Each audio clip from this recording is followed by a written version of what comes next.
por culpa de los tapones, un hombre que es de una puntualidad rigurosa como destacado profesional de la medicina e historiador destacado, porque óyeme, a mí generalmente yo soy puntual y hoy llegué con 15 minutos de retraso porque me agarró no un tapón, una botella. Y entonces ya, este distinguido profesional, el doctor Santiago Castro Ventura, es un escritor prolífico.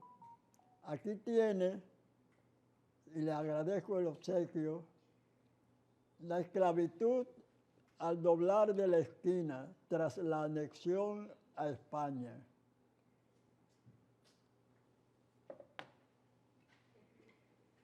También el automóvil y las vías de circulación en la historia dominicana. Y el carnaval en el pasado dominicano. Oye, pero este es un hombre versátil, pero con él vamos a hablar de historia. Y la primera pregunta que le voy a hacer es como miembro de la Academia de la Historia y profesor en la UAS de esa materia. ¿Qué está pasando con las humanidades? No con la historia, no, con las humanidades a nivel mundial, porque no es solamente aquí. Aquí, inclusive, hay colegios, ¿verdad?, bilingües que dan historia de los Estados Unidos y no dan historia dominicana. ¿Qué está pasando, doctor? Sí, muy buena pregunta, porque en realidad, Mario, la situación de las humanidades es difícil por un cerco quizás del desarrollo tecnológico. Ahora se está hablando de la inteligencia artificial, de esto que lo otro, pero todos esos mecanismos son creados por el hombre. Exacto. Y la gran maquinaria es el humano. Nosotros tenemos, desde siglos atrás, el organismo humano una gran computadora que recibe órdenes de cada uno y uno no se da cuenta, porque cada proceso, nosotros estamos aquí, pero esta conversación la está procesando los cerebros de cada uno. ¿Qué está pasando? ¿Qué tú vas a responder? Es una computadora mucho mejor de lo que nos imaginamos. Pero ¿qué sucede?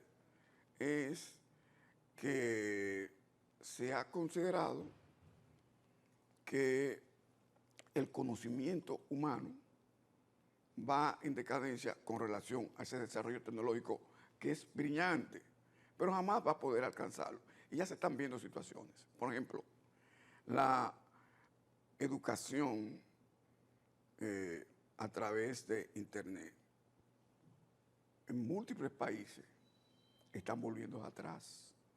Aquí había sociedades europeas donde exclusivamente las clases hasta de la universidad estaban por Internet. Pues se ha demostrado que no. No es lo mismo el conocimiento puntual en el aula. Y están volviendo al aula. Un paquete de asignaturas que eran virtuales. Y aquí ni hablar. Porque aquí tenemos la situación, por ejemplo, yo recuerdo que en los tiempos del presidente Mao, en China se abandonó lo que ellos llamaban el examen policial. El profesor está vigilando al estudiante, sino que hicieron el examen consciente, que usted iba a examinarse con su libro y usted consultaba y usted lo hacía con conciencia. Pero en Occidente que se usa el chivo, como decimos los dominicanos. Y eso se está viendo ahora en esas clases virtuales. Que una buena parte de ellas, el estudiante, al momento que te pone te pone una foto de él y se va a hacer otra cosa. Y viene un momento determinado, ¡pa! Y por eso es que en esas universidades europeas están volviendo a la educación presencial, porque la sociedad tiene que educarse, como hicieron los chinos. Primeramente, la conciencia del fenómeno educativo. Sí, usted puede consultar, pero no que usted va a copiar, a plagiar. Y por eso, ya en esos tiempos, ya ellos dedicaban esto. Pero aquí todavía estamos en pañales y primeramente hay que empezar con una concientización de esas poblaciones en el sentido de que todas esas herramientas son auxiliares, pero que el conocimiento humano nunca puede ser sustituido. Y ese es el gran debate. Es decir, jamás. Porque entonces, ¿qué vamos a hacer? Una sociedad de robots, de autómatas que andan por la calle diciendo, no, no es posible. Siempre tiene que ser el humano aprovechando todas las circunstancias tecnológicas que se están desarrollando, que no podemos tampoco desdeñarlas, claro, porque son muy buenos. No es lo mismo cuando antes uno tomaba la máquina de escribir, que se dañaba el papel, tú tenías que venir y sacarlo o buscar un liquid paper y cerrarlo, que la computadora que tú vienes ahora y te hace lo ideal. Pero, ¿qué te hace la computadora? Lo que responde a lo que está dirigiendo el ser humano. Y es difícil que por lo menos en estas generaciones eso se supere, a menos que no se creen nuevas sociedades con otra mentalidad. Y se están haciendo estudios. Por ejemplo, hay estudios planificando en medicina para que la gente dure 125 años por lo menos. Pero ese elemento hay que adecuarle su computadora interna, todo lo que está ahí arriba. Allá arriba, cuando uno lo ve, el tálamo, el hipotálamo, el globo pálido, todo ese tipo, cada uno tiene una función. Y uno dice, ¿y cómo eso se arma el nacimiento? Porque tiene cada uno. Entonces, ellos están trabajando con todo eso. Órganos, por ejemplo, que no son perecederos, órganos difíciles, como el páncreas. ¿Cómo tú preparas un páncreas para que te dure 125 años? Se están en ese tipo de investigaciones, pero eso es para un futuro remoto. No las células madre. Las células madre, vienen por ahí, qué sé yo qué. Pero hay situaciones en el organismo que todavía falta mucho para lograr llegar a ella, y ojalá. Porque ya lo que vamos en declive quisiéramos probar aquello de llegar a los 125, ¿no? Que es muy difícil en nuestra etapa. Sí. Mira, hay una pregunta que tu respuesta yo la voy a escuchar, como siempre, atentamente, como todas tus respuestas, pero esta más. A mí me choca que en este país se esté glorificando, exaltando a Máximo Gómez. Pero Máximo Gómez, y tú como historiador, yo soy un aficionado a la historia y he leído varios volúmenes de historia dominicana, como un hombre que traicionó a su patria, porque durante la anexión combatió al lado de las huestes españolas anexionistas contra los restauradores que luchaban por el retorno a la libertad de su patria.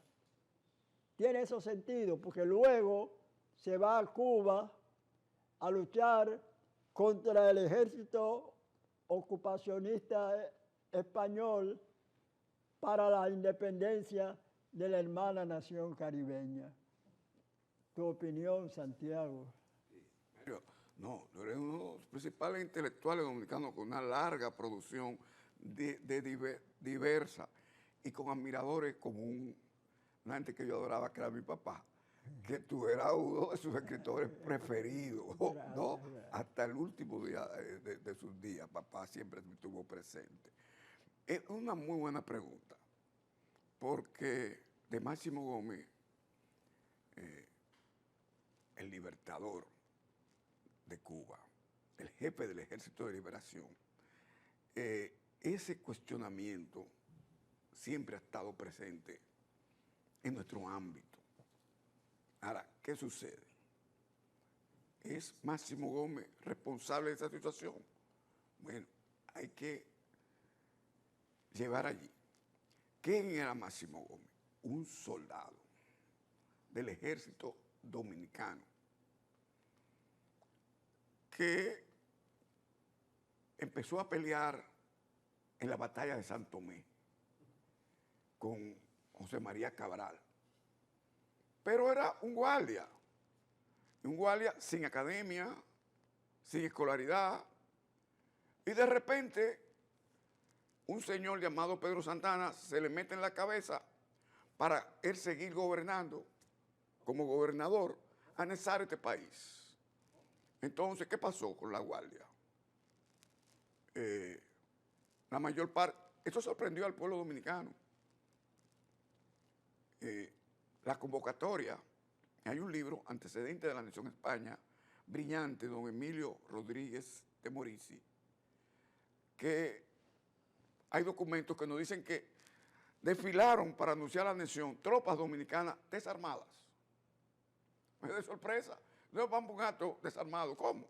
Sí, ya había una fragata española en el puerto, la fragata Pizarro, con tropas. Entonces, de repente sorprenden a la guardia. Pero esta guardia lo que es guardia. ¿Y qué pasa? Viene la revolución restauradora, gloriosa revolución restauradora. Pero, ¿quiénes entran a Baní? Es otro aspecto polémico. El general Pedro Florentino, baecista. ¿Y qué hace Pedro Florentino en Baní? Ordena depredar y saquear, y está confirmado, comercios de criollo. ¿Y qué pasa con esto? Que los militares banilejos, como los hermanos Marcano, Luis Francisco y Modesto Díaz, Máximo Gómez, ven con mala voluntad al ejército revolucionario y se quedan con los españoles. Pero lo estoy diciendo yo, no. Es que el gobierno restaurador lo reconoció. Porque Baní, de repente ellos lo ven que es el único pueblo que tiene una actitud hostil con los soldados dominicanos. Y el gobierno restaurador desde Santiago nombró a Manuel María Castillo, comandante militar para Baní. Y él lanzó un manifiesto bellísimo. Él dice, pedimos excusa, la revolución ha llegado dañada a Baní. Y le pedimos excusas a todos y vamos a enmendar los errores. Una autocrítica a ese nivel. Entonces, ¿qué va a pasar? Que estos jóvenes militares ven con la actitud, eso pasa muchísimas veces. Fíjate que cuando mataron a Trujillo, la gente empezó a asaltar cosas y locales y saqueos. Eso fue lo que hizo Florentino, ¿no? Y a la gente no le gustó ese tipo de situación. Y cuando se decide salir, estos jóvenes, los Marcanos, Modesto Díaz, ese grupo, Gómez, se van con los españoles. Se van con los españoles. Pero ¿son ellos culpables? Primero, son instrumentos de Santana como guardia. Y segundo, la revolución, como admitió Manuel María Castillo, entró dañada allá. Y no son guardias de academia, se van. Ahora, la mejor autocrítica es la de Máximo Gómez. Porque Máximo Gómez nos refiere en uno de los dos libros que escribió que un día él iba caminando por una calle de Santiago de Cuba, siendo capitán del ejército español, y alcanzó a ver que llevaban unos negros dándole latigazos por la calle, y ellos no estaban haciendo nada. Y él sacó su pistola y dijo, ¿por qué le dan si no están haciendo nada? Y le dijeron, porque son esclavos. Y él dijo que tuvo que preguntar qué era un esclavo. Dije, en mi país nunca vi un esclavo. Y cuando me dijeron lo que era un esclavo, renuncié al ejército español. Y cuando vino la revolución, entré a ella por el negro esclavo. Y ahí mismo se autocritica y dice, yo acepté la anexión, un joven inexperto, y hace una especie de autocrítica. Y ahí es que nace ese Máximo Gómez, con una reflexión autocrítica que no la acostumbran a hacer muchísima gente, ¿no? Y él admitió que por su ignorancia, pero ¿qué lo lleva a él? Cuando él ve que les van dando golpes a unos negros y aquí no había esclavitud. Él nació sin esclavitud en este país. Y entonces ve que esto está pasando en Cuba y ahí es que él conoce que existía la esclavitud. ¿Y qué nos dice eso? Que tenía un nivel hasta este momento muy bajo, ¿no? Obviamente, ya aquí, desde 1822, con los haitianos, se abolió la esclavitud, y la esclavitud en América del Sur vino terminando por allá por los años 50, como 10 años antes, y aún así, cuando él sale afuera, es que se da cuenta que existía gente que eran esclavos, y dice, no, pero es que en mi país no hay ese tipo de diferencias. Entonces, ahí es que ese Máximo Gómez pasa. También va a pasar algo parecido con Luis Marcano. Luis Marcano era general. Incluso yo vi el decreto de general Cabral como presidente, donde declaraba traidores a la patria a los militares por sus nombres que se fueron con los españoles. Eusebio Puello, Luis Marcano, y no mencionan a Gómez porque era capitán, están mencionando lo de más rango, ¿no? Pero ese Luis Marcano también va a rectificar. Y cuando Carlos Manuel de Céspedes inicia la guerra, el grito de Yara, la guerra de los 10 años, el jefe militar que tenía Carlos Manuel de Céspedes era este señor, que después murió en una situación difícil. Incluso Máximo Gómez dijo que si él no hubiera existido, quizás nadie hubiera hablado de Máximo Gómez, porque Máximo Gómez lo viene a reemplazar a él más adelante. Y entonces tiene dos elementos autocríticos, donde él admite que era un joven que no conocía situaciones políticas, que por eso apoyó la anexión, pero que ya en Cuba se desengañó. Y por eso, fundamentalmente, por el problema de la esclavitud. ¿Y qué importante tiene él? Máximo Gómez pudo ser presidente de Cuba, porque la Constitución, cuando ellos ganaron, la modificaron para que los extranjeros pudieran optar para la presidencia. Y él dijo que no, porque él no renunciaba a su nacionalidad dominicana.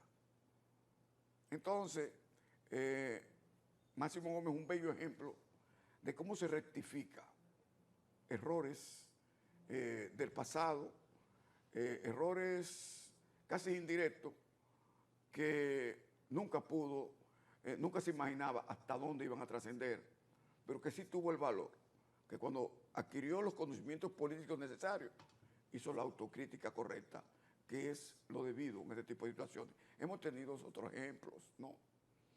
El caso de Gaspar Polanco, que en la Revolución de Febrero del 63, poco conocida, él y el general Hungría dominicano fueron los que aplastaron a los rebeldes. Pero en agosto él se pasó a la revolución y llegó a ser el comandante en jefe de la revolución de la guerra restauradora, Gaspar Polanco. Y qué caso más vehemente, el del coronel Camaño, jefe de los cascos blancos, y de repente en una situación coyuntural, cuando se enferma el coronel Miguel Ángel Hernando Ramírez, que aquí hay gente que se atreve a decir que no, sí, se enfermó, fue real. ¿Y a quién van a buscar?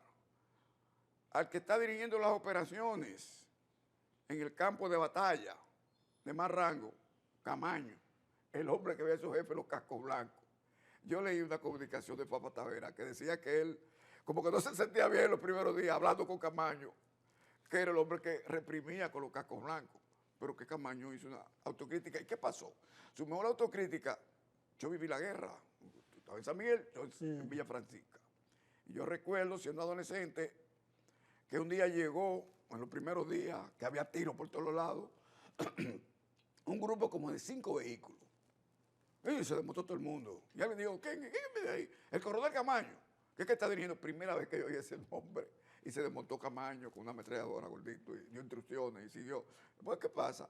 Por ahí se estaba tirando muchísimos tiros. ¿Quién estaba dirigiendo? Camaño. A él le correspondía. Entonces, son situaciones que ocurren y que se producen reivindicaciones que son un ejemplo aleccionador para personas que les sirven al mal, pero que en algún momento pueden rectificar y echar hacia atrás este tipo de situaciones. Por eso, Máximo Gómez es un gran ejemplo de un proceso autocrítico, que él mismo lo dejó escrito en momentos que no se hablaba de autocrítica. Él la hizo y por eso ha alcanzado los lauros, ¿no? Tanto en el frente, porque, por ejemplo, el titán de bronce cubano, Antonio Maceo, dijo, no, mi maestro, él fue que me enseñó a pelear. Y enseñó a pelear a todo el mundo con las cargas al machete. Que si hay un error, cubanos que dicen que él, no, la carga al machete se la aplicaron a Gómez y sus compañeros, los dominicanos aquí, y él la llevó de aquí y se la aplicó a los españoles allá. Por eso es un hombre glorioso, sin duda. Fíjate, casi todos los pueblos tienen un libertador. República Dominicana tiene 3. Y recuerdo la famosa frase de Lilis, que fue quien introdujo, ¿verdad? Sí. Las reuniones para designar cuáles iban a ser o cuál iba a ser el padre de la patria. Y recuerdo que los descendientes de Mella, de Sánchez, de Luperón, cada uno argumentaba en favor de sus parientes. Y entonces la frase de Lili, no me muevan el altar, que se me caen los santos. ¿Tú justificas esa situación o a diferencia de Juan Isidro Jiménez de Grullón, que con su libro El mito de los padres de la patria, considera que solamente debe ser Juan Pablo Duarte el único que lleve esa distinción patriótica de padre de la patria? Sí, muy buena pregunta ahí. Y me recuerda mi querido maestro de Historia 011, Juan Isidro Jiménez Grullón, fue nuestro profesor en los momentos que él tenía ese debate tan importante. Sí, yo estoy totalmente de acuerdo con la realidad. La realidad es que cada país tiene un padre de la patria, el que cree el proyecto. Por ejemplo, en Haití, el padre de la patria es Dessalines. Ahora, el personaje que más que empezó la lucha fue Toussaint Louverture.